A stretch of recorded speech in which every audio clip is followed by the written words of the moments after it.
Filmsnobbery is brought to you by Sony Creative and Vegas Pro 9 editing software, professional video editing, audio production, and Blu-ray disc production. Final Draft, the industry standard for script writing, version 8 now available.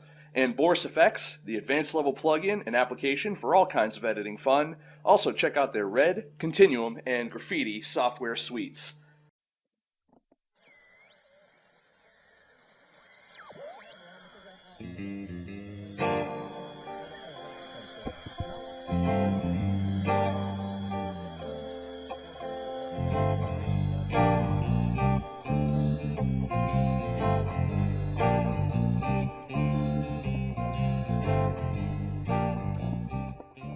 My name is Nick Baisley. I am the Film Snob. I am joined tonight by director Jerry Cavallero, who is our co-host as usual. Hi, Jerry. How you doing?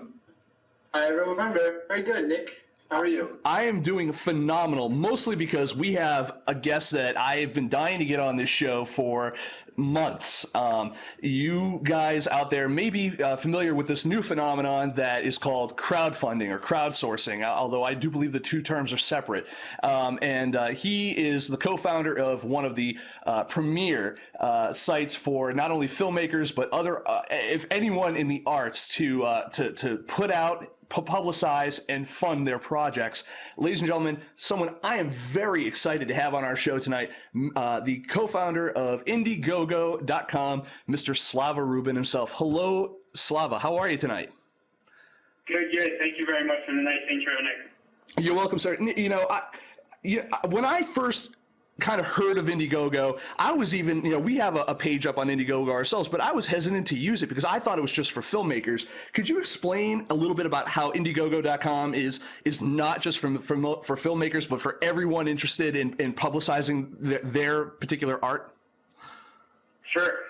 It's really not just for art. I mean, any big idea that you want to get out there, whether it's books or music, whether it's even a project around the environment or trying to push forward an event.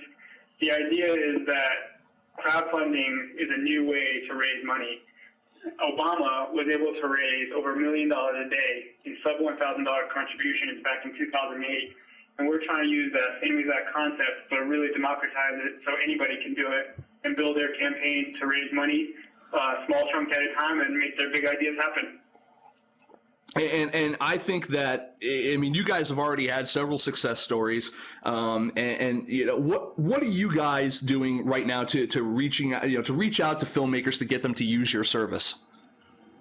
Well, there's actually over 2,500 projects now on Indiegogo in over 90 countries. We launched at Sundance 2008, and right away we got a really good whirlwind of press, and the word started getting out just virally. Also, there's been a lot of good promotion and partnerships that we've established with organizations like Snag Films or San Francisco Film Society. We're actually the only crowdfunding site on the internet that lets you partner up with a fiscal sponsor right away. But the word has been spreading, and we really try to get to different festivals like Sundance and South by. We'll be speaking at both. And we try to be at the right places where the filmmakers are. Now, for every Coca-Cola, there's always a Pepsi and a Dr. Pepper. And in this case, I'm gonna say that your Pepsi and Dr. Pepper are sites like Kickstarter.com and Piracy. How do you plan to compete with these other sites that have recently popped up? The amazing thing is this isn't brand new. The idea of trying to break down the creative process into shares or into units and trying to crowdfund it has been around now for a few years. Even back to movie shares, like maybe 6-7 years ago. And really now, after the Obama campaign and all the trends that are happening with the internet and using credit cards, companies like Kickstarter and Piracy are really just helping to establish the market. We think it's awesome that there's all these organizations out there, and we really just try to separate ourselves by our site, our partnerships, our customer service, and really trying to be out there to educate the users how to use it and make it happen. And you guys, have been one of the, success stories that have come up on this. I mean, I know that there are a lot of people that are trying to promote their stuff right now that are looking to Indiegogo and then, looking to Kickstarter and also looking to buy or see. But I see a lot of people going to Indiegogo first, and I think that that's a clear message as to your market power in this particular, segment of the industry. And I think what you guys are doing is really important for independent film. For the running theme of tonight's show actually is screw the studios, go crowdfunding. And the idea is that, you kind of coined the term, do it with others. And, the independent filmmaking has always been known as a DIY type of thing. Also, a lot of music making and stuff like that has always been very DIY. You're a big proponent of do it with others, DIWO. First of all, where did you first understand that is a concept that probably would work better than DIY, and how do you help to promote that? At first, it was really just getting to know the industry and understanding how things were evolving in the film space, really in all the creative space. But then once you guys said nuts and bolts about it, DIY is really tough. It's pretty old school. You can't do it yourself anymore. You really need to use tools. You need to use partnerships. You need to have influencers that you're engaging with. You need to get straight to your audience. And for us, that's not a one-man show. I mean, that's really about doing it with others, and we just thought the term really resonated. At first, when we put out the DIWO verbiage onto our marketing, people were really like, do it what? Huh? I don't get it. But it's amazing to even see now it's on IndieWire, and Ted Hope is talking about it, and people are quoting it, and it's pretty great to have it kind of become part of the industry verbiage. Okay. Then we have a question actually here from our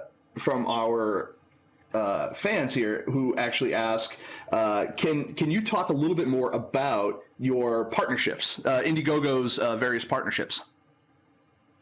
Sure. Probably the most valuable partnerships for the film audience would be San Francisco Film Society, which allows for anybody out there to apply for fiscal sponsorship, get that through San Francisco Film Society, and be able to crowdfund through Indiegogo at the same time. We've technically integrated so you don't get double taxed, so you wouldn't get 2 fees.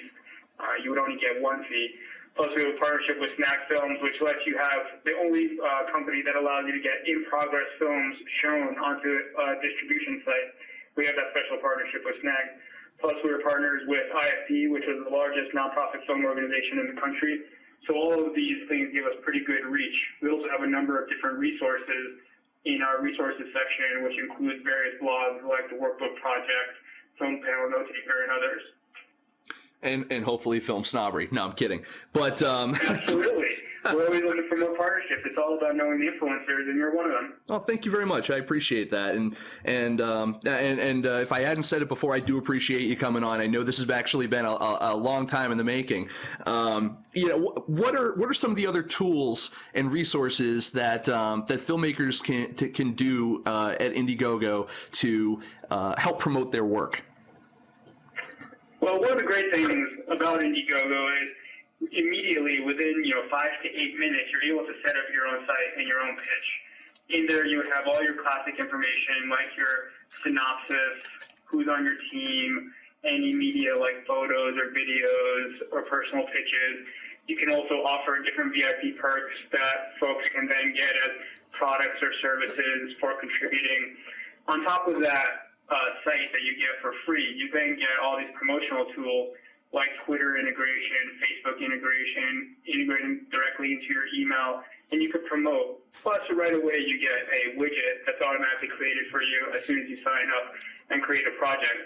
The key here is not to think that it's build it and they will come. You definitely have to do some work, and we try to give you the tools to do the work and get out to your influencers, get out to your audience, and let your fan base fund you. Yeah, no, I mean, and we've even been slightly successful in our bid, and we have only been, we've only been really marketing more so to our Twitter and Facebook audiences, but, in about a month and a half, 2 months, we've already raised about almost $500, and I think the exact number is $440 and that's been mostly through our actual through our target audience and a couple random donations too. And we've been happy. I will say I use your widget not only on our website, but I also even include the email widget as part of my email signature too. So anyone that I do business with will see that I'm using Indiegogo, and whether or not they donate to my fund, but possibly they might find other projects that they're looking to donate to. They may they may decide to use Indiegogo for one of their projects.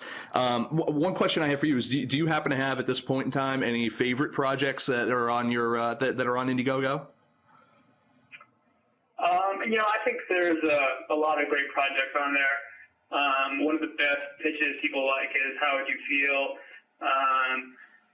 There's a Seventh-Day Adventist, which is a pretty cool project. I really like Pelotero, which is a baseball film about kids trying to make it from Dominican into the Major League Baseball. But there's all kinds of stuff. There's horror films, there's comedies, there's Sundance folks.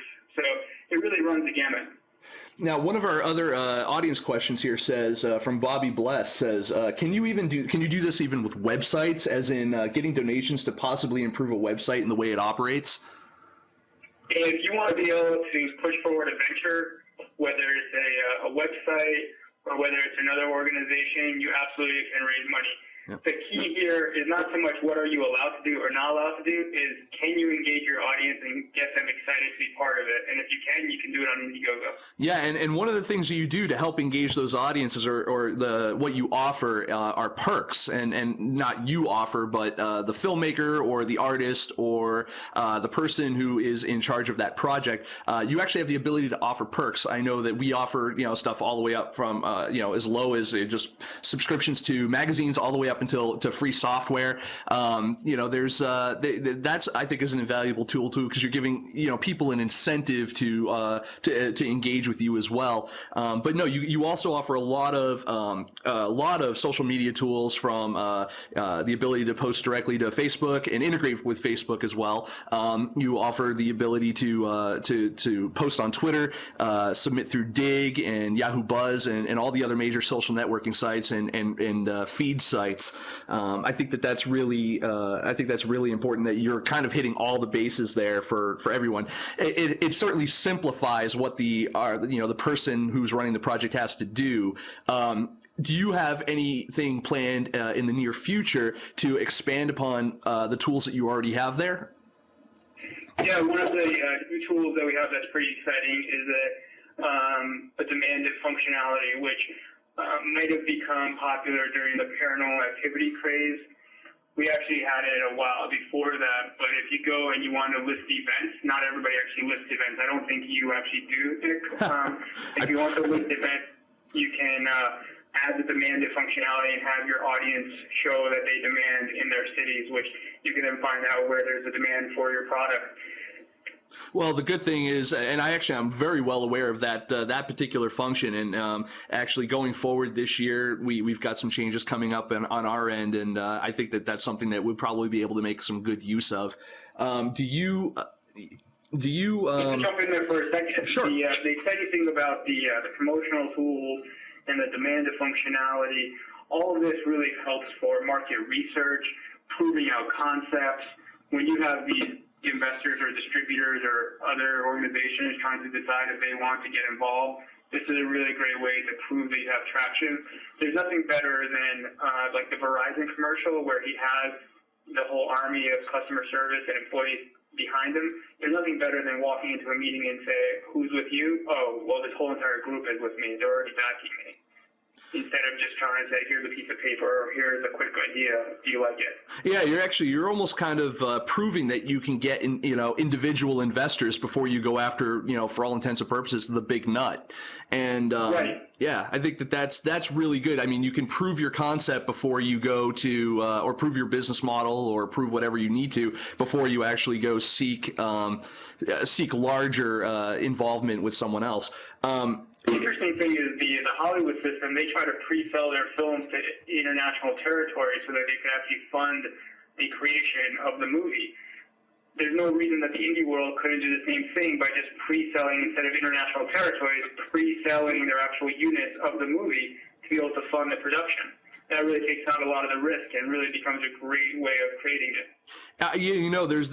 There are other people that I've seen doing that as well recently, and obviously people on your site, people also independently. And one of the other advantages to doing pre-sales like that, with the exception of the cost of, because if you're considering it either gifts or donations, that also means that you don't necessarily owe an investor anything back if you can fund the whole thing through that. So it's much easier to keep your project in the black from the get-go. All you're basically spending money on is time and materials at that point. And if you're lucky to get some people to donate materials, which, guys, all you really have to do is ask out there. It's really easy. You're really on a very even keel with that. Now, I do actually have a question about how these donations are considered, and maybe I know you're probably the best person to ask about this. Are these donations considered gifts? Are they tax deductible at all, or because some people are asking for a relatively large amount of money. I mean, some of the incentives and stuff like that, like the perks, go up to $1,000, $5,000. Are there any tax breaks for the donor? So right away, I want to say that you shouldn't be listening to me or this call for, tax advice. Obviously, everybody has their own situation. That said, contributions on Indiegogo have ranged from as low as $5 to as high as $5,000 at a time. The way to absolutely guarantee that this will be tax deductible is if you do go through San Francisco Film Society and you are fiscally sponsored. That automatically means the folks that are giving the money will get tax deductions. Separate from that, there would really have to be a one-on-one, case-by-case situation as to whether or not the money is tax deductible based on if it's a fiscally sponsored-oriented project. And then all the ideas about gifts and profit and all that would really have to be a case-by-case accounting question. That's pretty much the answer I was looking for. Excellent. And yeah, we're not in the business of giving out tax or money advice on this show. And any advice we do give out, take it with a grain of salt. But that should give you the. To be very clear, if you want to offer your contributors a tax deduction, you just go through Indiegogo with our partnership with San Francisco Film Society, and you get 100% offer that. There you go. That right from the man himself. Now, you guys, you do things to, you feature projects on your front page of your site. I know we were featured for a bit. You guys do. I see you guys on Twitter all the time promoting different projects and stuff like that. Let's promote you for a second. What do you guys have going on in the near future? As far as, are you guys going to be doing any appearances anywhere? Are you guys going to be talk to me a little bit about what's in store in the next year for Indiegogo? Well, I won't talk about the whole next year, but how about we just talk about the next few weeks and months? Even better. We're going to be at Sundance in just a couple weeks, and we should be having a great event and speaking a couple times. Also, we'll be at South by, where we'll probably be locking up an event and also speaking at a South by Southwest panel. So that's probably where we'll be getting the most exposure. Separate from that, we have some pretty cool functionality that we're working on, and we look to be launching that in the next several weeks. Oh, I'm really looking forward to that. I'm an ex-IT guy myself, and I love playing with new toys, whether they be on a website or whether they be handheld or whatever. I'm really excited for the new stuff you've got with that. So I would say good luck at South by Southwest and good luck at Sundance. I think that's a great venue for you guys to really open up to that indie market, and to the market of just that obviously there's a great opportunity to make some more professional connections there as well. Hopefully that will work out on the back end for some of the other filmmakers and other artists and people who are using your site. Let me just double check here and make sure no one else has any questions here from the audience. And let's see here real quick. Anyone else? Mr. Producer, Mr. Anyone? So let's see. Looks like nothing else at the moment. But Jerry, do you have any questions here for Mr. Slava Rubin? What type of advice would you give to someone using your site to fundraise a project? Is there a certain time you'd recommend starting it up, or further along in the process, or should they start it early and then keep going? How close to production Like, what deal would you say with that? My suggestion would be to start now as early as possible. No matter where you are in the production process, we would start pre-production as opposed to post-production, because the sooner you can engage with the audience, the sooner you can get them involved in funding and really becoming part of your marketing team. As valuable as it is for them to contribute $1, it's even more valuable for them to tell all of their friends. Another thing is to really take some time to create a personalized pitch. Besides just the teaser that shows some of your expertise or style of filmmaking, you need to really engage the audience by letting them know a little bit about you and personally showing them your heart and soul as to why you need to get this money or what they would be trying to support. After that, it's really about consistent communication. Don't just think that you can start a profile and in 1 week you'll be getting tens of thousands of dollars. It's about continuing to maintain that message, letting people know, like Nick, putting it into your email blast, putting it in widgets, putting it on Facebook and Twitter, continuing the message for months on end, and before you know it, you really start reaping benefit. You can start reaping benefit within a minute, a day, an hour, but it's really about the long run getting a fan base. And we do actually have two quick questions. The first one is, do you guys have any plans to be at Tribeca this year at all? We might be. It's a little bit far away to lock things down, but if you sign up at Indiegogo, we'll be sure to keep everybody updated of our events. We send out a monthly newsletter, so if you want to know what the latest and greatest is in terms of where we're speaking, what kind of promotions we're giving away, because we sometimes have free tickets to things or contests. And if you sign up at Indiegogo.com, we'd be happy to keep everybody in touch. That's good. See, maybe you guys should set up a Demand It for Indiegogo for yourself and your compatriots, to go, because we want to meet you. We want to see the faces of the people who are trying to help us as well. And we have one other question, which actually is from First Glance Film Festival. Do they have any finished films that have come through the Indiegogo process? Oh, absolutely. Some films actually use Indiegogo after they're already finished, and they're just raising it for distribution, for their festival tour. So there's lots of finished films, so I won't go through all of them. But one that I would highlight that's been in process from the early stages that completed was actually Tapestries of Hope. They're one of our better success stories. They were able to raise over $23,000 just on Indiegogo. And they were using it as part of production money, and today they're already on the festival circuit. So it's pretty exciting. One of the best things that happened about that movie is different festivals actually came to Indiegogo and demanded to have that movie play at their festival because of the buzz that was around their crowdfunding campaign. There you go. So you can actually be, discovered through Indiegogo as well, because it's kind of like one of those things where, especially if you have a good pitch video or you have a good, some good copy there on it that really explains very well what you're doing. The idea is that, you need to sleep eventually, but Indiegogo doesn't. And it's always on there. People are always able to find you 24/7 and see you, see your project, see your passion for your project. And as long as you can convey that well, these people are going to seek you out. And that is about the discovery.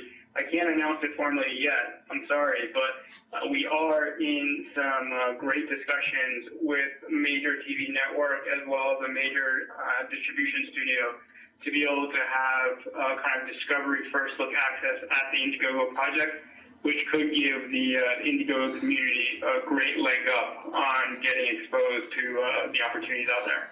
Well, I can only hope that goes through and that does become official, because I think that is there are little pieces here and there that I think a lot of independent filmmakers are missing in their distribution plan, or and a lot of it has to do with not having access to tools like that, and for Indiegogo to be able to provide something like that, I think is going to be, like you said, a massive leg up, and that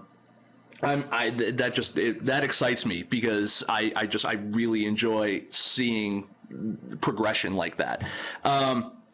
I gotta tell you, I know I only told you I'd have you for a half an hour. I do appreciate you coming in, everyone. I want you guys to keep in mind You can go check out Indiegogo over at www.indiegogo.com. If you want to follow them on Twitter, you can actually follow them at Indiegogo. And also follow Mr. Slava Rubin himself over at on Twitter as well, twitter.com/gogoslava. I gotta tell you, it's been great having you on, and I'm glad that you were happy to answer some of the questions that we have and some of the questions for the audience here. I really hope that if there's anything else we can ever do to help you guys out in the future, please don't hesitate to call on us.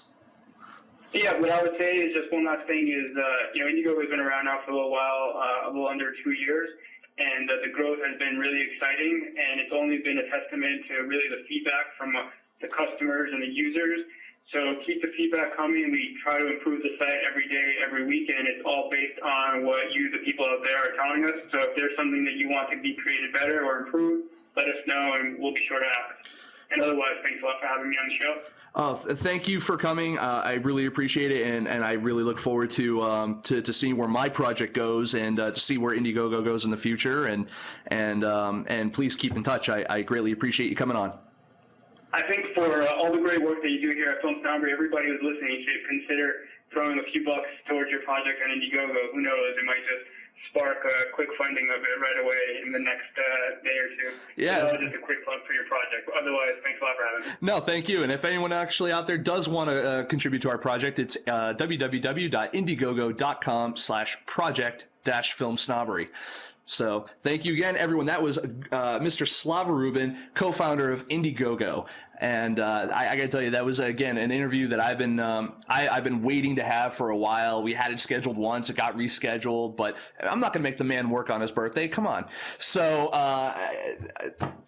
on with the show. So, Jerry, you and I was Nick, before you go into it, I want to say that was a great interview. I pretty much did not interrupt at all because I wanted to hear how it played out, and I knew that you were waiting for a long time for that. So I think it was a great interview. I got my question answered, which was good, and I will definitely be using Indiegogo for stuff like Chuck 2. Yes, yeah, you and I we've been talking about that, and you've been saying, like, I really think Indiegogo is the way to go for this, and I agree. I really agree, and I actually think you should start one for regulars for the Stuck Like Chuck 2, Stuck Like Chuck the feature, just so you can actually maybe get some cash for like the DVD, some DVDs to get made, or some posters, or some other promotional materials, so that you can start, because you want to do some DIY, or actually do DIWO. You want to start doing some promotion with Stuck Like Chuck this year as well. You actually want to self-distribute it. Well, actually, this isn't 100% yet.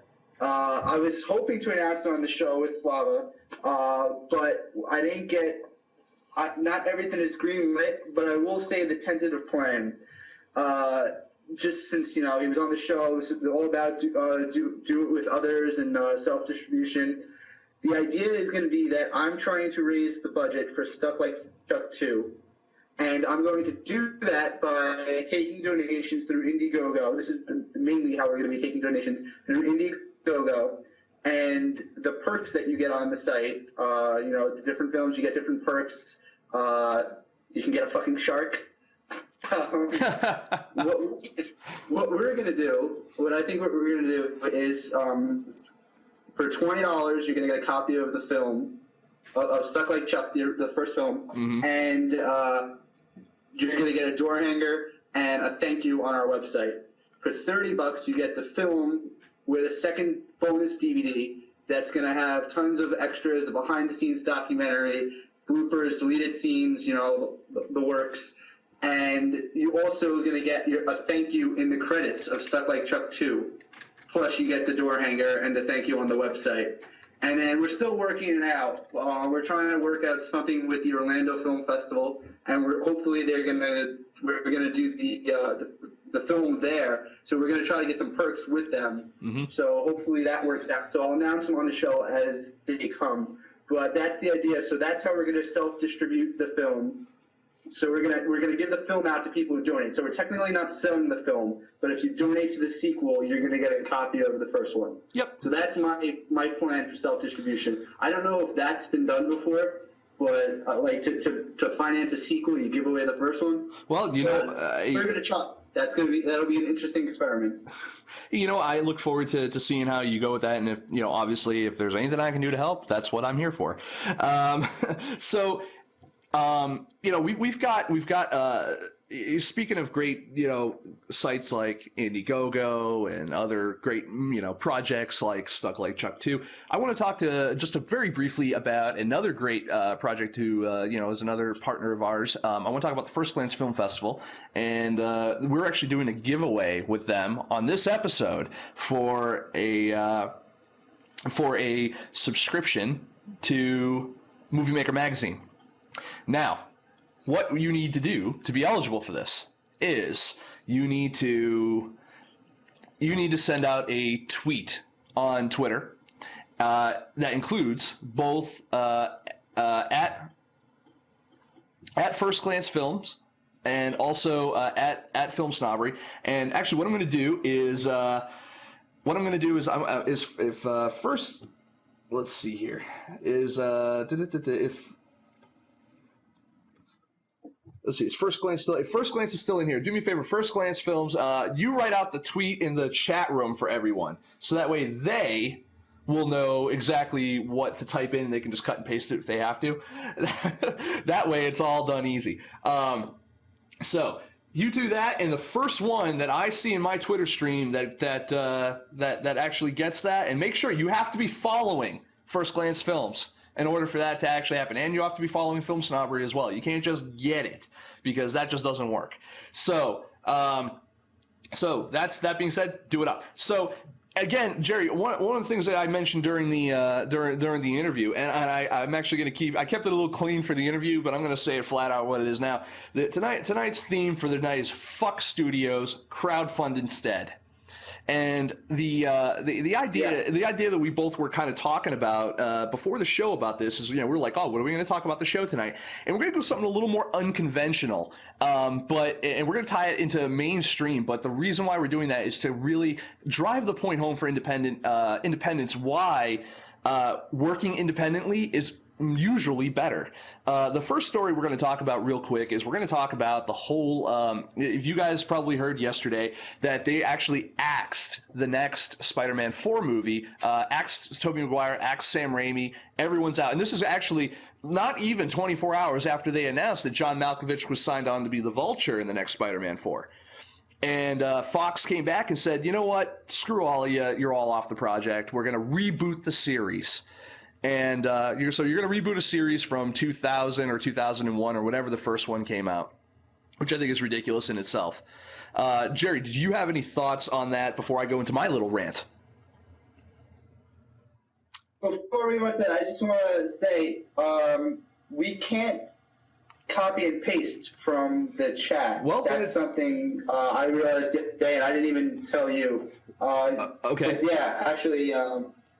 Yeah, some of them are saying, some people in the chat have noticed that as well. Well, so you have to type it really fast, and then put it into your Twitter account. And well, we already have a winner. We have a winner. So, and I'm gonna announce the winner right now, because remember how I always forget to do that? So I'm actually going to the winner of our first contest is a joint venture, joint partnership here between First Glance Film Festival and Filmsnobbery. The first winner of a 1-year subscription, free subscription to Movie Maker Magazine is actually a fairly long-time listener at this point, good friend of the show, Miss Brittna Jade, Miss BJC over in the chat room here. So congratulations to BJC. Do me a favor, make sure you send me your address. Send me your name. Well, I know your name, but send me your details to my email address, which you have, or you can Skype it to me. I don't care either way. And we will we'll make sure that we get you set up for your 1 free year of Movie Maker Magazine. Now, the important thing that I think all of you in the audience should know, and we announced it last episode, but I'm going to reiterate, is one other reason, if for no other reason, that you get your subscription to Movie Maker magazine, is their next issue, the Sundance issue that's coming out on the 21st, actually has a whole profile and interview of Filmsnobbery in it. So why wouldn't you freaking get it? I mean, I'm gonna like frame it and shit. I'm gonna really do it up. It's gonna be awesome. I'm gonna give them to my friends and family. I'm gonna be like, see that mofo? Because I love rubbing stuff in people's faces. So that being said, I actually have a segue for this. I have a segue for this. Speaking of rubbing things in people's faces, I think that Fox is actually rubbing their power, their studio power, in the face of Sam Raimi in this case. I think that we've heard rumblings. We've heard rumblings in the past couple of months that there have been script issues with Spider-Man 4, and that Spider-Man 4 has that Raimi and Fox can't seem to settle on a script, mostly given to the bad guys. They want to Raimi wants to go with the Vulture and maybe bring in Black Cat and bring in some other kind of original character, and the studio wants to go with either another Venom story, or they want to go with the Lizard story that's been building up, and Raimi's not having any of it. They're not having any of it. I think this is just my opinion now. I have no insider knowledge or any other BS, but my opinion on this is that they said to Raimi, you know what? If you're not going to play ball with us and realize that this is where your money comes from, then screw you. You're just going to be off the project because it's our property anyway. So we'll just reboot it without. We'll do it our way, and we'll do it without you. We'll find someone who is willing to kowtow to our whims. What do you think about that, Jerry? I pretty much agree with you. That seems to be exactly what happened. It's problems since Spider-Man 3. Spider-Man 3 is Sony forged, Fox forced Venom on Raimi. Raimi did not want to have Fox have Venom in it, and Fox was like, no, you have to. That's your villain. So They had to change the whole story and kind of screwed over the whole Venom villain, screwed over everybody with Spider-Man 3. So now, basically, they're trying to do the same thing, and I think Raimi might have had some backbone and was like, no, I don't want to do it your way, so then he got axed. And that segues nicely into our next story of people who have backbone and are getting screwed. A real departure from what we normally talk about, but if you guys understand what we're getting at tonight as far as studios screwing people over, you'll understand why it kind of why it ties in the world of television, specifically late night television. Conan O'Brien recently announced today, actually, that he was leaving the Tonight Show over differences of that NBC Universal. Is it NBC Universal? Yeah, it is. Yeah. NBC Universal has been they've been dicking around with his time slot. They wanted to move him up a half an hour, which would screw up Jimmy Fallon's time slot, and they wanted to move Jay Leno into that half hour and move his show, which has been doing horribly in ratings since he left the Tonight Show originally. There have been talks back and forth of whether or not Jay Leno was actually going to completely replace Conan and just come back to late night. There have been talks that Conan may just say, screw it and go to Fox, this, that, or the other thing. Well, it was officially announced today that Conan put out a little note, a press release, basically saying that, you know what, I really think it's bullshit that that we're being treated this way. We think that we've worked hard, the staff has worked hard. The show is basically still in its infancy. It's not even a year old, and for NBC to really turn their backs on their viewers and turn their backs on their employees like this was just unacceptable. And he said, you know what, I'm leaving. And so that's what's going on with that. Jerry, your comments? I'm a fan of Conan. I like Conan. I'm Team Conan, and I don't know. I really didn't see the whole appeal with Jay Leno, and then when they did the whole shift, I kind of was like, okay, so now they're trying this experiment, but it failed, and now they're thinking, oh, let's just go back to the way it was, which they can't do because of the whole time slot. But I don't like how Conan, Conan was screwed over with the times. But did you hear the new thing about his contract? I'm kind of jumping around with ideas because I'm just like really pissed about it. But the whole thing with his contract is it doesn't say it never had a time slot in his contract. So even though NBC is the one that really screwed him over, he may be forced to stay in his contract, or he may be the one breaching his contract if he leaves because there's no time slot clause in there, which every other late night show has. Well, which basically says they can't move this. Well, the funny thing about that though is that he's hosting the Tonight Show, which has basically been in the same time slot for like 50 years. That's the whole thing. It's been in the same slot, and now they're moving it to a time where it's no longer tonight. Yeah. That was a book that was on Saturday Night Live recently, and then it came out that that's really what they wanted to do. But I heard the newest thing is if Conan does leave, they're just going to put Leno back in the Tonight Show, and he's going to have a full hour-long show, and it's going to be the Tonight Show with Jay Leno, like it was, and now Conan's just going to be out on his ass. So pretty much it's going to be like Conan was replaced by Jimmy Fallon. Yeah, pretty much. And Fox, basically, they extended an olive branch. They were like, we like you, Conan. We're a fan of you. If you want to come to us, that's great, but we're not going to force anything on you. Yeah. And I'm reading that's essentially what they've been saying. Well, the whole point behind this overall is that, when you start working within the studio system, regardless of how strong-minded you are or how much in the right you are, the fact of the matter is that money talks and bullshit walks. And unfortunately, for someone like Conan O'Brien, who has a very storied history in the television industry, I mean, and the guy was originally a writer on Saturday Night Live. He was a stand-up comedian. He and then rose up through the ranks, got his his talk show that he did for many, many years, and now finally got like the coveted Tonight Show spot that Leno fought with Letterman over for years. We could tie this all in nicely back into movies. Yeah, the Late Shift. The Late Shift. Yeah. I think this is perfectly setting up a reboot. Let's bring this whole show full circle. It's bringing up. It's definitely going to be a reboot. I can see this as a made-for-TV movie already. Mm-hmm. So, tweet us who you think would be the best Conan O'Brien. No, I'm kidding. So, but it really is setting up like it's late night is just crazy politics. It seems like the whole thing, and I'm Team Conan. What about you, Nick? Dude, I'm so Team Conan, and a lot. Really, I've always found him to be way more funny than Leno. And actually, if I were really a dick, I'd say Team Craig Ferguson. But no, I like Conan. I've liked his segments. I've always thought that he was a lot edgier, and his rapport with his guests are a lot better. He knows a lot of his guests personally and really just talks to them. So that's my opinion. Jerry, go ahead. I've always liked what Conan did, and they've been saying since the start that when he moves to the Tonight Show, he's going to have to change his act. He's going to have to be like, he can't do the crazy bits that he used to do.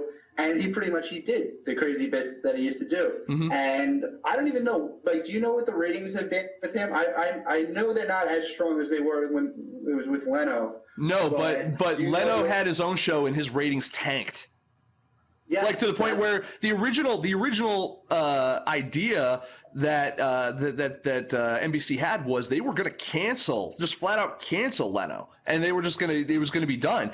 I think that the big problem is with the whole Leno thing is they just spent an assload of money rebuilding a new studio for him, and I think that even though they did the same thing for Conan as well, but I think that with that budget that they spent on the Tonight Show or the Jay Leno show, I think that they really can't afford to lose that investment that they've already made in him. And plus, that Leno's probably got some ironclad contract that says, look, he's probably got to pay or play.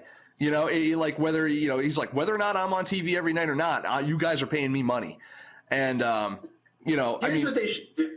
They should give Leno an afternoon talk show or a game show.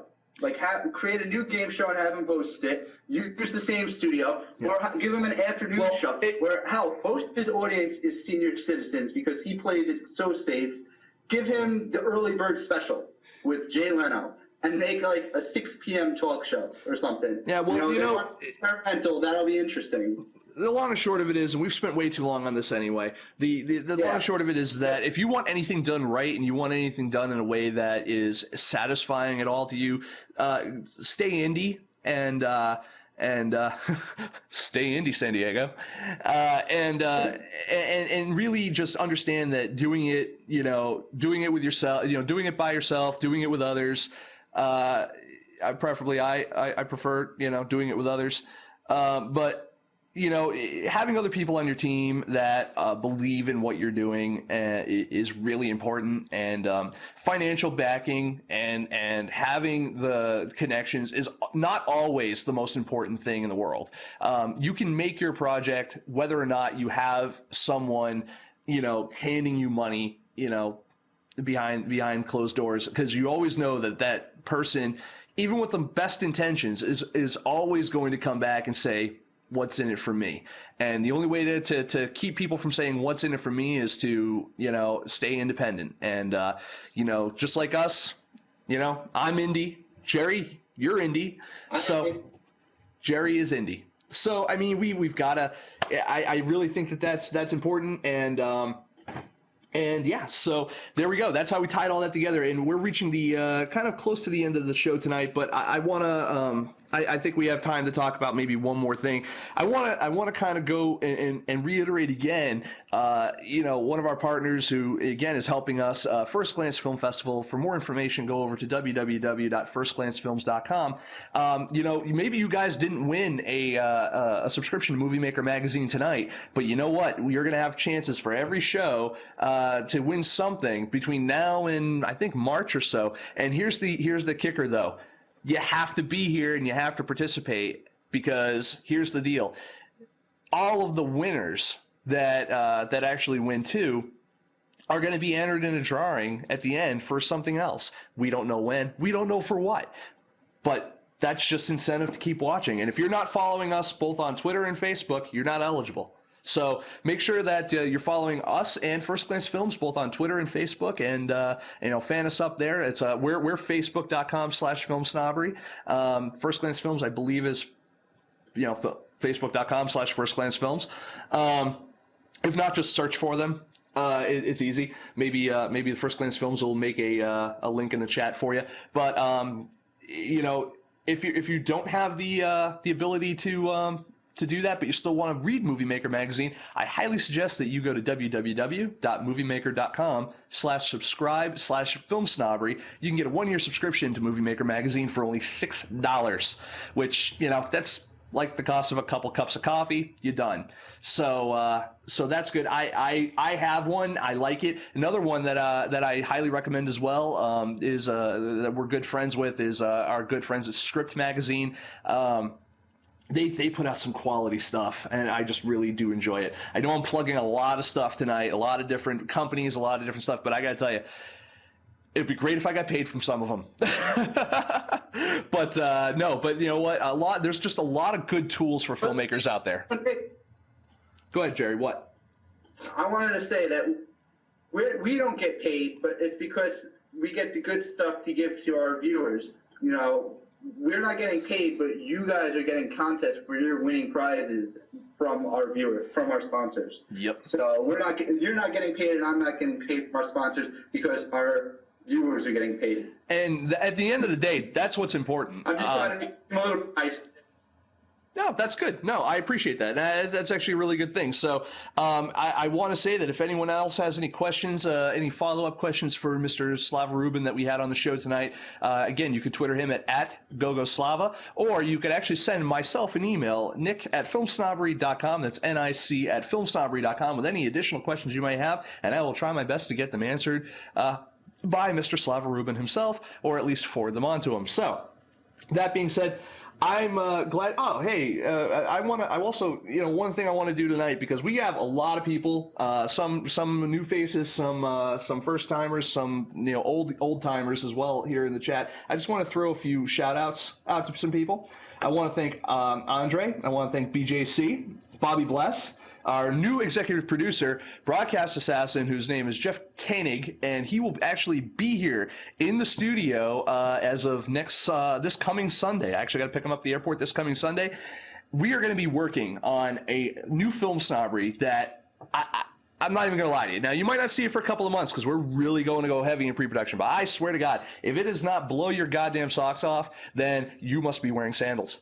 So that's really what's that, and we've really got some great stuff. I also want to continue. I want to continue thanking people. I want to thank Desert Vows, First Glance Films. I want to thank my co-host Jerry, Mr. Get Stuck. And if you want to follow him on Twitter, you go ahead at twitter.com/getstuck. Make sure to also check out more information about his movie, watch his trailer, see some of the other supplemental content he has on there over at www.stucklikechuck.com. He's got some really good stuff there. I also want to thank. I want to thank you, Nick. You want to thank me?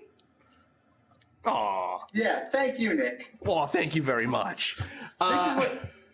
This is what our 1 year anniversary show should be, just thanking everybody. I know, right? Yeah, our 1 year anniversary is coming up, just January 31st. Unfortunately, due to a lot of the stuff that we've got going on and coming up in the future, I really think we're going to play it kind of low key.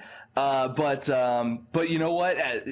It's the calm before the storm. We have so much great stuff that's coming up for you guys, and I personally just can't wait. If any of you guys are in the Boston area next weekend, I'm actually going to be speaking over at WordCamp Boston at the Microsoft Nerd Center. That's the New England Research and Design Center.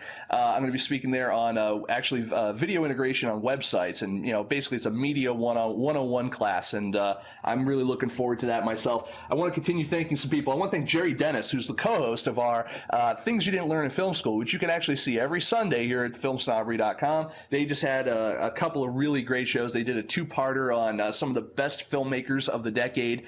Definitely a good thing to check out. And I've already listened to the next episode that's coming out this Sunday. Gold. It's just gold. So check him out as well. King is a Fink, as always. Rainy Cat, our longest and most loyal listener that I love. Rob Leander, and I want to say a special thank you and shout out to and hello to his wife, Maria. Hi, I haven't seen you or talked to you in a while, but I'm glad that everything's going well, and I hear that your production company is awesome. So we're going to do that. And Sacred Flash, Jerry's friend. Thank you for coming in. And Mr. John Dragonis and Marinelle, thank you as well for continuing to stick with us. Vault of Horror Vocabulars, and our good friend and ex-guest, previous guest is Zach Forsman. And if actually you guys want to see the interview we did with Mr. Zach Forsman regarding his Sabi Pictures and his Cinefist screening series, be sure to check out the interview. It's on the front page of Film Snobbery right now, episode, I think it's 35 or 36, whatever the top one is. Zach Forsman, if you want more information about his stuff, it's www.sabipictures.com. I know I'm totally all over the place right now, but there's just so much stuff that's going to be going on. Stay tuned for the rest of this month. We've got some great interviews coming up with such personalities as Open Indies Aaron Crumley. We have interviews with director of St. John of Las Vegas, Hugh Rhodes. We're just going to keep plowing through the new breed directors in the coming months. I'm really excited about that. My goal is that by the end of this year, I want to have interviewed all of the new breed directors. I think that I can make that happen. I've got the juice for that. Anything you want to plug, Jerry? I think you plugged everybody in the chat, at least. There's really not much going on. Once again, Indiegogo.com. Use it to fund your projects. I think it's a great site, and I will be starting up a page very, very soon. As soon as I get the final green light, which will hopefully come by the end of this week. Yep. You'll be seeing a Stuck Like Chuck 2 page, and then you'll be getting a Stuck Like Chuck 2 pitch pretty much every episode. So maybe it's best that you guys don't get it for a little while, that I don't start up the page soon. But that's really that's about it. Also, I don't know, do you want to talk about some movies that came out this week, really quick? Go ahead. Moon on Blu-ray and Yes. In the Loop. Yeah, one thing. Two great films that I saw at Tribeca. Yeah, one thing I really want to mention is that they are really pushing for Oscar nominations for Sam Rockwell and Moon, and from what I understand, that is definitely something he deserves. So keep abreast of that, folks, because I think that's really interesting. I also want to give a quick shout out to some other friends of the show that don't appear to be with us. But I want to plug their project. I want to plug 1 Hour Fantasy Girl by at No Restrictions on Twitter, twitter.com/no restrictions. 1HourFantasyGirlMovie.com is the website. Go check it out. They actually have a good special right now. I believe you can buy your copy, signed, sealed, and delivered of 1 Hour Fantasy Girl for $6.99, which is a hell of a good price for that movie. It's worth easily twice that. So go pick up your boutique copy of 1 Hour Fantasy Girl for $6.99 over at 1HourFantasyGirlMovie.com. And good stuff there. Also, for those of you out there who are contemplating independent kind of DIY or DIWO distribution, another thing that I would also consider is you guys head on over to indieflix.com. I almost said Indiegogo again. Indieflix.com. These guys, if you're looking to get your film up over on Hulu, over on Netflix, Amazon VOD, if you're looking to even just get DVDs made, all that kind of stuff, Indieflix can help you with that. You can get you into Redbox, get you into some other places. They got some great stuff coming up in the near future. I definitely want to stress that the stuff they've got has been doing well. I mean, you look at some of the top grossers in movies for sites like Hulu.com, and you realize that Ink is up there, and at one time Ryan Gleason's the Graduates was up there, all at number one. So Indieflix movies can get you a number one, and even if you just use that as a poster mark, do it. So that stuff. Yeah. So that's all I got. So everyone, thank you. I just want to thank everyone for tuning in tonight. I want to thank Jerry for being here for another episode of Filmsnobbery.com. Thank you for joining us live, and hopefully I'll get this episode up as quickly as I possibly can, because I think we really had some great information tonight for independent filmmakers and actually artists of all sorts, even people that are just looking to run a website like us. One more time, just want to say it's Indiegogo.com/project-filmsnobbery. Donate $1, donate $2, donate 10, 20, 100. I don't care. Donate something, though, because you know what? You donate all that kind of stuff, we go longer, we go better, we get bigger. And I got to tell you, we give it to you for free. It's terrible. We give it to you for free as it is, guys. Come on. So I thank you, everyone, for being here. And you guys have a great you guys have yourself a great night. So, say goodnight, Gracie.